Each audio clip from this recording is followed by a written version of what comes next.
It's a huge blow. It's a huge blow because the Supreme Court just killed the Protect Education Act, and it means that the waste, the fraud, and the abuse in the voucher program is going to get to continue. So it's a big blow. There were 420,000 Arizonans who signed the petition to get it on the ballot, and the Supreme Court said that even though they only needed 255,000, they used procedural rules basically to kick off hundreds of thousands of signatures. So it's a big blow. So you think that some of those signatures were valid and they were just thrown out? Yeah, over the course of many years, the Republican legislature has actually put in place more and more hurdles to put things on the ballot. So, sometimes the people have gotten things that the Republicans don't like onto the ballot, so they just come up with new laws that make it easier to disqualify signatures. And the bottom line is that vouchers will continue to be here in Arizona. Explain briefly what vouchers are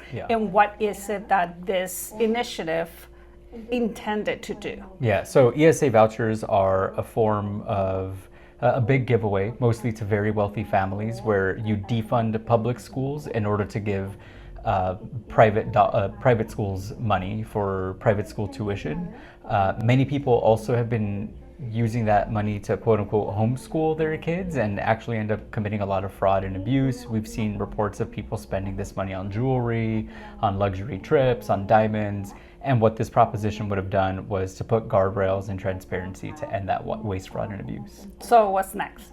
What's next is we have to flip the legislature and elect Democrats. We're very close to doing that. That is the one and only path we have remaining to to rein in the waste and abuse in the voucher program.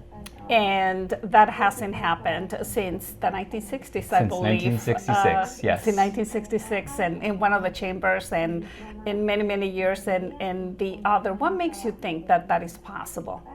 We are very close, first of all. Right now, there are 33 Republicans and 27 Democrats in the House, so we only need to flip 4 seats.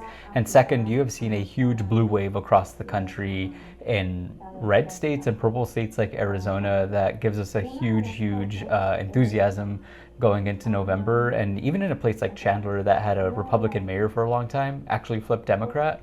And so we have the wind at our backs. And assume that that happens, which would be historic. Yes. What can the Democrats do at the legislature to rein in the voucher program? There's so much we can do. We have a lot of bills already written on this. One of the things we can do is actually get this proposition back on the ballot and give the people the opportunity to actually vote on it, or we can pass it ourselves and have the governor sign it into law.